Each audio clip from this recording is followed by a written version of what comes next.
अगर आप किसी ऐसे इंसान से मिले जिसे देखकर आपको लगता है कि वो आपके लिए परफेक्ट है और थोड़े दिनों में आपका मैरिज है, तो आप क्या करोगे? हेलो फ्रेंड्स, आज की हमारी मूवी द इंटीमेट इसी स्टोरी लाइन पर बेस्ड है। वीडियो स्टार्ट करने से पहले मैं आप सबसे रिक्वेस्ट करना चाहता हूँ, आपको वीडियो अच्छा लगता है तो प्लीज इस वीडियो को लाइक कर दीजिएगा, कमेंट भी कर दीजिए, इस चैनल को बहुत सपोर्ट मिलता है। अब बिना किसी देरी के एक्सप्लेनेशन स्टार्ट करते हैं। इस मूवी में किसी भी कैरेक्टर्स के नाम उन्होंने नहीं दिए हुए, हम इनका नाम के और क्रीम रखेंगे। मूवी स्टार्ट होती है और हमारी मेन कैरेक्टर जो है क्रीम, वो एक वेडिंग ड्रेस ट्राई कर रही है। अब थोड़े ही दिनों में उसकी शादी होने वाली है। वो एक दिन अपने बिल्डिंग की लिफ्ट में थी। उसी लिफ्ट में फिर के इंटर करता है कि हमारा और एक मेन कैरेक्टर है। के पास एक कंटेनर है जहाँ पर उसने सब उसका सामान रखा हुआ है। क्रीम नोटिस करती है कि वो अफ्रीका जाने वाला है। वो देख रही थी तो के कहता है कि ज़ैनिबार है। उस जगह का उसने नाम लिया। कहता है मुझे लगा कि तुम इंटरेस्टेड हो। क्रीम कहती कि ऐसा कुछ भी नहीं है। एक दूसरे को फर्स्ट टाइम देखते हुए ही इन दोनों में बहुत ही स्ट्रांग अट्रैक्शन है। कि क्रीम से कहता है कि हमारी लिफ्ट नीचे जाने तक अगर लिफ्ट में कोई भी नहीं आया तो तुम्हें मैं ड्रिंक के लिए लेकर जाऊंगा। क्रीम पूछती कि ऐसा क्यों? कहता है कि क्या तुम्हें बताना पड़ेगा? वो उससे फ्लर्ट कर रहा था। लिफ्ट नीचे आ गई, फिर भी इनके लिफ्ट में कोई भी नहीं आया, पर क्रीम वहां से चली गई।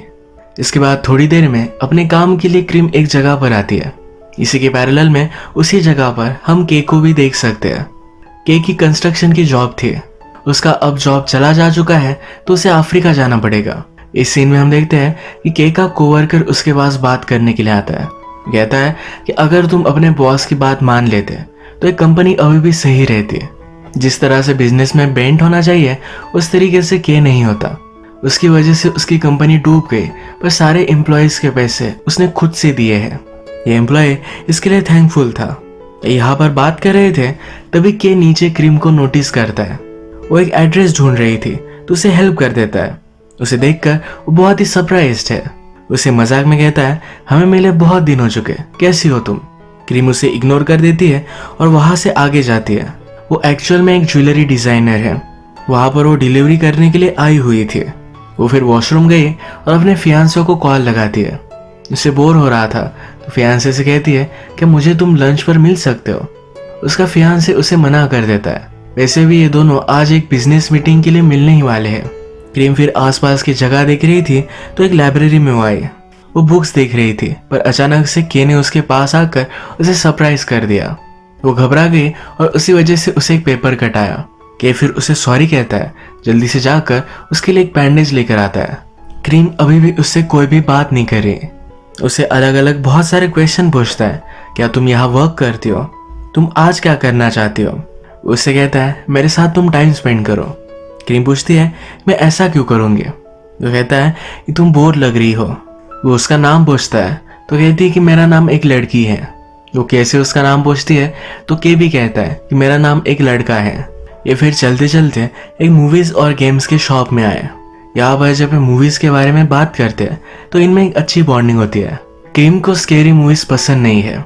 ये कहता है कि रियलिटी इस स्केरी मूवी से भी स्केरियर होती है। ये दोनों फिर डिसाइड करते हैं उन्हें हॉरर मूवी देखनी है। यहीं पर इस शॉप में प्राइवेट मूवी स्क्रीनिंग के लिए स्टूडियो था जहाँ पर ये मूवी देखते हैं। मूवी देखते देखते के डर जाता है तो क्रीम का हाथ पकड़ लेता है। इस पर वो बहुत हंसती है। मूवी देखने के बाद ये बाहर आए। ये क्रीम से कहता है कि आज मेरा कोरिया में लास्ट डे है, शायद तुम लास्ट पर्सन हो जिससे मैं मिलने वाला हूँ। ये खिड़की से व्यू देख रहे थे तो के क्रीम के बहुत ही पास आ गया। इसे वो किस कर लेता है। इसके बाद ये दोनों इंटीमेट हो जाते हैं। के जब वॉशरूम गया उतने ही टाइम में क्रीम वहां से चली गई। वो अपनी कार में कुछ चीजों के बारे में सोचती है और फिर से वापस आ जाती है। के उसे पूछता है तुम चली क्यों गई थी? क्रीम कहती है ऐसा कुछ भी नहीं था। इसके बाद ये दोनों कैफे में आए।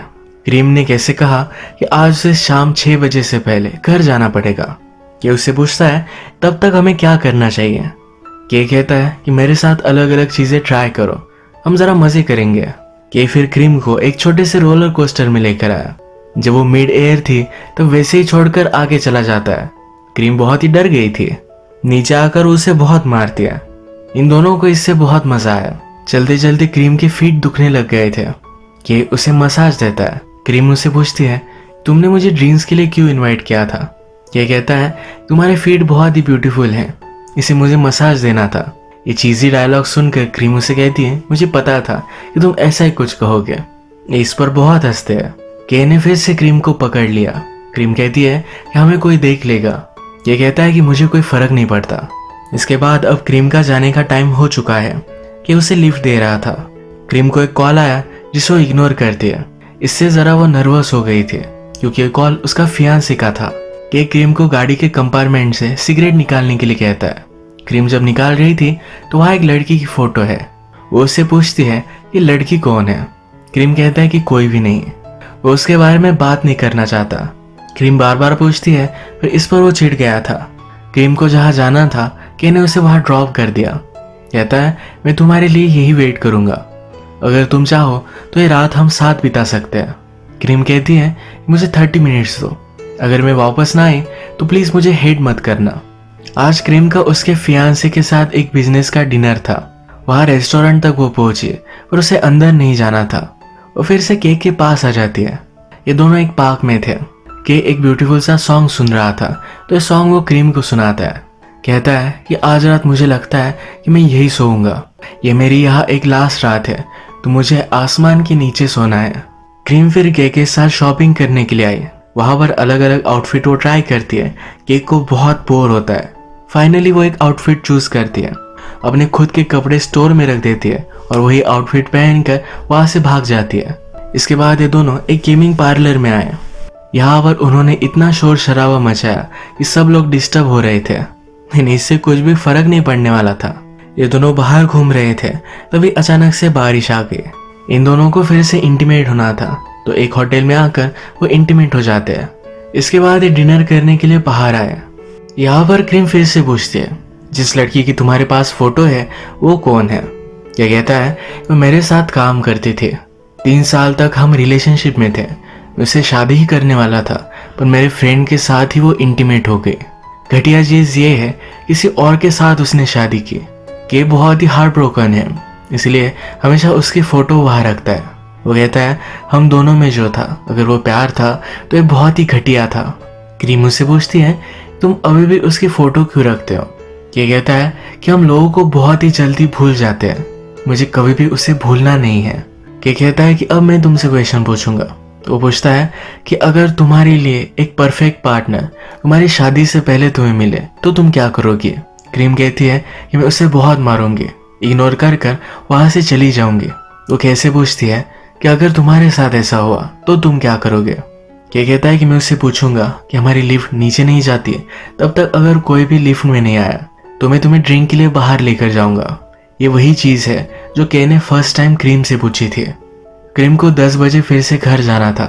ये दोनों बाहर आए और क्रीम उससे पूछती है क्या मैं तुम्हें पंच कर सकती हूँ। यानी कि क्रीम को लगता है कि के उसके लिए परफेक्ट है। ये उसे पंच करती है और के उसे गले लगा लेता है। क्रीम कहती है हम दोनों में कोई भी अटैचमेंट नहीं हो सकती, हम दोनों ने एक दूसरे को प्रॉमिस किया था। वो फिर वहां से चली जाती है। जहां पर वो वेट कर रही थी वहां के भी उसके साथ वेट करता है। क्रीम का फिर फियांसे आया और उसके साथ वो गाड़ी में आगे चली गई। क्रीम और उसका फियांसे ये 7 साल से एक साथ है। वो उससे पूछता है कि तुम उसे डिनर के लिए मिलने वाली थी, तुम आई क्यों नहीं। अब हमारी शादी होने वाली है तो शायद तुम्हें टेंशन आ रहा है। ये सब कुछ चीजें मैं समझ सकता हूँ। क्रीम और उसके फियांसे ट्रैफिक में थे तो के भी उनका पीछा करता है। क्रीम अपने फियांसे से पूछती है कि अगर हमने शादी कैंसिल कर दी तो क्या होगा। इस पर फियांसे कहता है कि मुझे गुस्सा मत दिलाओ। ये दोनों फिर एक कैफे में आ गए। फियांसे कहता है मैरिज कुछ बड़ी बात नहीं है, इसे तुम ज्यादा सीरियसली मत लो। क्रीम पूछती है या तुम मुझसे बोर नहीं हो गए। वो कहता है सब लड़कियां 7 साल के बाद एक जैसी बन जाती है, मुझे शादी करनी है तो मैं तुमसे ही करूंगा। और प्यार क्या होता है, प्यार भी तो यही है। ये दोनों बात कर रहे थे तो इसी रेस्टोरेंट में फिर से के आ गया। वो अपने फियांसे से कहती है क्या तुम्हें पता है कि मैं दिन भर किसके साथ थी। वो के की तरफ पॉइंट करती है।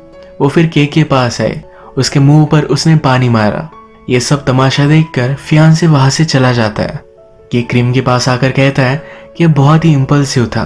वो कहती है हमारे बीच डील थी, तुम्हें मुझे छोड़ देना चाहिए था, उसका मूड सही नहीं था। तो कहती है मुझे चीयर अप करने के लिए कहीं लेकर चलो। ये दोनों फिर एक क्लब में आए। क्रीम को उसके फियांसे का कॉल आता है। कहता है कि मैं सबको समझ सकता हूँ, तुम्हें भी कभी कभी फीलिंग की जरूरत है, तुम आज रात उसके साथ जो भी करो, इससे मुझे कुछ भी फर्क नहीं पड़ता। कल से हमारी जो रिलेशनशिप थी यही हम कंटिन्यू करेंगे। ये फियांसे भी उसी क्लब में था कि और ये फियांसे एक दूसरे के आमने सामने आए। ये फियांसे कहता है क्रीम का अच्छे से ख्याल रखना, वो सिर्फ तुम्हें यूज कर रही है, ज्यादा अपने होप्स मत बढ़ाओ। इसके बाद के क्रीम के पास आया। जब ये दोनों इंटीमेट हो रहे थे तो क्रीम अपने फियांसे को कॉल लगाती है। उसे जेलस फील कराने के लिए सब आवाज सुना रही थी। इससे के बहुत ही चिढ़ जाता है, कहता है मुझे तुम समझती क्या हो, या जब मेरे साथ थी तो उसी को इमेजिन कर रही थी। इस पर इन दोनों का झगड़ा हो गया। ये दोनों इस क्लब से चले गए और फिर से एक पार्क में मिले। क्रीम कैसे कहती है तुम एक बहुत ही घटिया आदमी हो, तुम कल जाने वाले हो। हर आदमी कहता है कि उसे मजे करने हैं, और जब रिस्पॉन्सिबिलिटीज की बारी आती है तो कोई भी रेडी नहीं होता। वो हर्ट हो रही थी तो के उसे गले लगा लेता है। यहाँ पर ही एक बेंच पर वो हैंग आउट कर रहे थे। के ने एक मार्कर लिया, क्रीम को इस बेंच पर अपना हाथ रखने के लिए कहता है। उसका हाथ वो यहाँ ड्रॉ करता है। क्रीम पूछती कि ये क्या है। वो कहता है कि जब भी मुझे तुम्हारी याद आएगी तो यहाँ इस स्पॉट पर मैं आ जाऊंगा। यहाँ इसी पार्क में एक स्टैचू था। कुछ फूल लेकर इस स्टैचू के सामने खड़े होते हैं। जिस तरह से वेडिंग वॉज लिए जाते हैं, इसमें कमिटमेंट तो करते हैं पर हर क्वेश्चन के बाद नो कहते हैं, यानी कि क्या आप पूरी जिंदगी एक दूसरे के साथ बिताएंगे, इस पर ये दोनों ना कहते हैं। इसके बाद ये दोनों सी के पास आए। यहाँ पर क्रीम कैसे कहती है जब भी आप किसी से प्यार करते हो तो हमेशा कपल की तरह ही रहना चाहिए। ये प्यार खत्म हो जाने से पहले एक दूसरे की लाइफ से चले जाना चाहिए। इसके बाद ये दोनों एक वाइन शॉप में आए। कि शॉप ओनर से कहता है कि आज ही हमारी शादी हुई है, मेरे पास कोई भी पैसे नहीं है, तो क्या तुम मुझे वाइन गिफ्ट कर सकती हो। कि हमेशा बहुत ही चार्मिंग होता है तो इसलिए ये ओनर उसे एक गिफ्ट कर देती है। इसके बाद ये दोनों फिर से होटल में आए। केक को अब जाना पड़ेगा तो क्रीम उसे शेविंग करने में हेल्प करती है। कि यही शेविंग क्रीम के शोल्डर पर लगाता है। वहां पर एंजल लिखता है। इसके बाद ये दोनों एक दूसरे के साथ इंटीमेट हो जाते हैं। क्रीम कहती है कि चलो एक दूसरे को हम स्टोरी सुनाते हैं। कि इंटरेस्टेड नहीं था तो खुद सुनाना स्टार्ट करती है। वो कहती है कि जब मैं छोटी थी तो हम सब क्लासमेट्स के पास कोई भी शार्पनर नहीं था।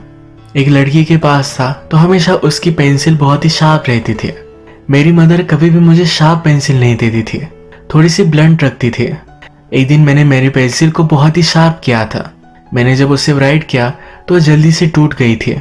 तब मुझे पता चला कि मेरे पास हमेशा जो ब्लंट पेंसिल रहती थी वो लाइफ लॉन्ग है। ये जो कन्वर्सेशन है, यहाँ पर क्रीम अपने फियांसे और केक को कंपेयर कर रही थी। उसका फियांसे उसके लिए लाइफ लॉन्ग कमिटमेंट है। केक के साथ उसकी रिलेशनशिप एक शार्प पेंसिल की तरह है जो कभी भी टूट सकती है। अब सुबह हो गई तो एक जगह पर ब्रेकफास्ट करने के लिए आए। क्रीम को पीने के लिए थोड़ा सा वार्म वाटर चाहिए था। कि उससे पूछता है कि हम दोनों क्यों नहीं डेट कर सकते, तुम्हें जो भी चाहिए वो हम कर सकते हैं। क्रीम कहती है कि हम आज ही मिले और बहुत बार एक दूसरे के साथ इंटीमेट हो गए। यार हमने कंटिन्यू किया तो कितना कंटिन्यू कर सकते हैं, 1 मंथ, 2 मंथ, 6 मंथ। इसके बाद हम एक दूसरे से बोर हो जाएंगे। मुझे अभी अभी वार्म वाटर चाहिए था पर तुम उठे भी नहीं। अगर तुम मेरे लिए केयर करते तो तुम्हारे साथ मैं डेट पर आ सकती थी। ये दोनों एक दूसरे से पूछते हैं कि क्या तुम खुश हो, पर ये दोनों खुश नहीं हैं। इसके बाद क्रीम ने केक को एक ब्रेसलेट दिया जो बहुत ही टाइट बांधती है कि उसकी हमेशा याद रखे, इसलिए उसने वो दिया था। के कहता है कि तुम इसे कितना भी टाइट बांध लो, कभी ना कभी ये टूटने वाला ही है। क्रीम कहती है तुम मेरी एक अच्छी मेमोरी हो, मैं इसी तरीके से तुम्हें याद रखना चाहती हूँ। इसके बाद उसने कैब की और वहां से वो चली गई। इसके बाद कुछ टाइम गुजर चुका है। जिस पार्क में के और क्रीम मिले थे उसी पार्क में उसकी शादी हो रही है। वो फिर से उसी बेंच पर आती है जहां पर के ने उसका हैंड ड्रॉ किया था। क्रीम का हैंड ड्रॉ करने के बाद के ने अपना हाथ भी ड्रॉ किया था। ये देखकर वो अपनी लाइफ से मूव ऑन करती है। इसी तरीके से मूवी एंड हो जाती है। जो भी इस मूवी का पॉइंट था ये क्रीम ने उसकी पेंसिल की स्टोरी में हमें बता दिया था। आज का वीडियो हम यही खत्म करते हैं। अगर आपको वीडियो अच्छा लगा तो प्लीज इस वीडियो को लाइक कर दीजिएगा। मैं बहुत सारी मूवीज लेकर आता रहता हूँ, तो प्लीज इस चैनल को सब्सक्राइब कर दीजिए और बेल नोटिफिकेशन आइकॉन दबाना मत भूलिएगा।